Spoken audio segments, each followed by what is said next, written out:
Hello friend, मुई आज आपन को कहबार लगी जाऊँ गोटे सत कहानी जेनटा कि आपन सुनले भी डरी बरगढ़ डिस्ट्रिक्टर अमगाँ गाँव रे अवस्थित गोटे गाँव रे घटी एंता गोटे राति 12 बजी गले गोटे टुकेर आवाज आसुला।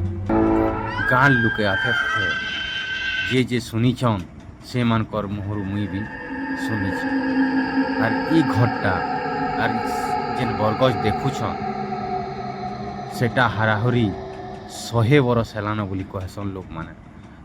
आउ इटा सुनवार लगी मिलसी जी ई जेन घटना अछि हाराहरी 60-70 बरस हेलान इनो 3टा परिवार रहुतिले। आउ से परिवार भितर गुटे टुकेलटी ई बरगज रे उचकी हिकरी मरी आ कहसन जे से तार आवाजटा राति 12 बजे शनिवार दिन लगे आसी बोली लोक मैंने कहसन। आपन को जदि ई स्टोरी भल लागला बेले आपन लाइक करबे, सब्सक्राइब करबे, कमेंट करबे। बहुत बहुत धन्यवाद।